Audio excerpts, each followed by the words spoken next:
You cleaned one drawer and suddenly felt like your entire life was back on track. That wasn't your imagination. That was your brain doing something deeply psychological. Most people think decluttering is just about tidiness, about having a clean room, about being that organized person. But the truth goes much deeper than that. Why do some people clean their entire house when they're stressed? Why does throwing away old stuff feel like actual relief? And why, once you start, can you literally not stop? Today we're going inside the brain of someone who declutters. And what we find might completely change the way you look at organizing. Let's get into it. Section 1. The dopamine hit. Let's start with brain chemistry, because that's where this entire thing begins.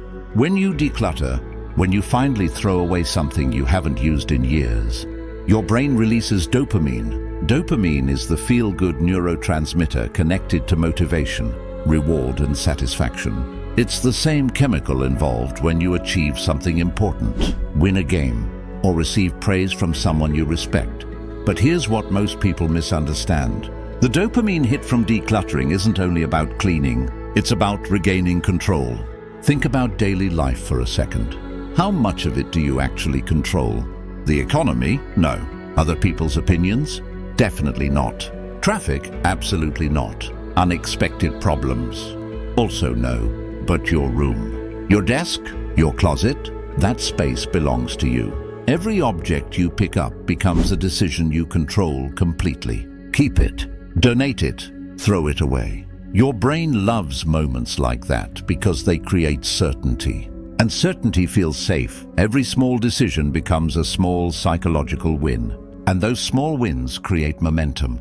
That's why someone starts cleaning one shelf and suddenly ends up reorganizing the entire house at midnight. It isn't random behavior. It's neurochemistry. Section 2. Clutter, cortisol, and anxiety. Now let's talk about something deeper.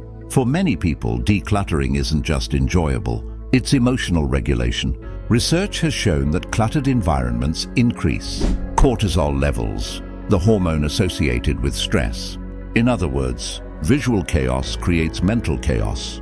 Your brain constantly scans the environment around you. Piles of clothes, messy counters, random unfinished clutter. To your nervous system, those things can feel like unresolved problems. Your brain keeps registering them as unfinished business.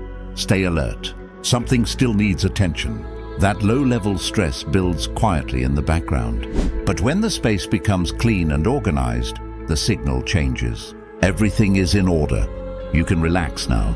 And this is why many anxious people become deeply attached to organizing.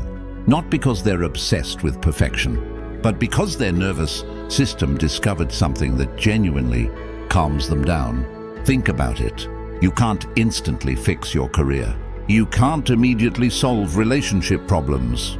You can't control the world around you, but you can organize your room in the next 30 minutes. Psychologists sometimes call this displaced control. When life feels emotionally overwhelming, people search for areas where control is possible. Decluttering becomes a coping mechanism, a healthy, productive one, and strangely enough, it works. Because when your physical environment feels manageable, your life starts feeling more manageable too. Section 3. The decision fatigue factor. Here's another psychological reason people love decluttering. Decision fatigue. Your brain has limited mental energy every single day, and every decision, even tiny ones, consumes part of it. What should I wear? Where did I put that? Do I still need this? Should I keep it? Does this match? Small choices pile up fast. Now imagine opening a closet packed with clothes you barely wear. Your brain has to process dozens of unnecessary options every morning. That's exhausting. But when your environment contains only things you actually use and value, life becomes simpler. You waste less time searching, less time deciding, less time mentally sorting through clutter. This is why many successful people intentionally simplify their routines. Not because they dislike variety, but because fewer unnecessary decisions leave more mental energy for important things. People who declutter understand this instinctively. More stuff does not always equal more freedom. Sometimes, more stuff just means more mental noise, and reducing that noise creates psychological relief. Section 4. Identity and letting go. Now we reach the deepest layer of all, identity. Because our possessions are not just objects, they are emotional symbols. That bread maker you bought during your "I'm going to become a baker" phase. Those clothes from a version of yourself that no longer exists. The hobby equipment you never touched again. Every object carries a story. And sometimes, holding on to those objects means holding on to old identities. Versions of yourself you've already outgrown. That's why decluttering after major life changes feels so emotional. After breakups, after moving, after changing careers, after losing someone, people suddenly feel the urge to clean everything. Not because they're bored, because psychologically they're trying to create alignment between who they were and who they are becoming. Letting go of objects can feel like letting go of emotional weight, and that process can be surprisingly powerful.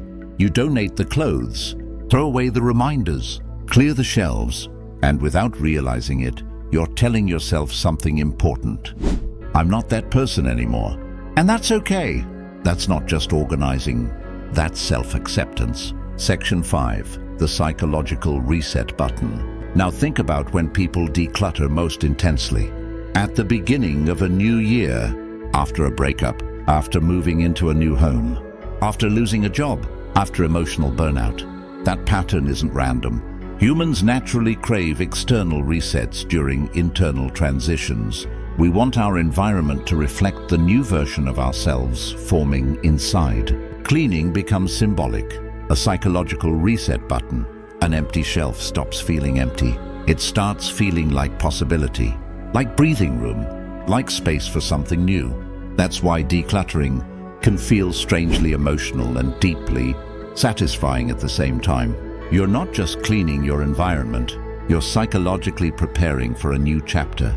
So the next time you see someone obsessively organizing a drawer, or reorganizing a room they already cleaned last month, or getting genuinely excited about throwing things away, don't assume they're just neat freaks. Understand what's really happening underneath the surface.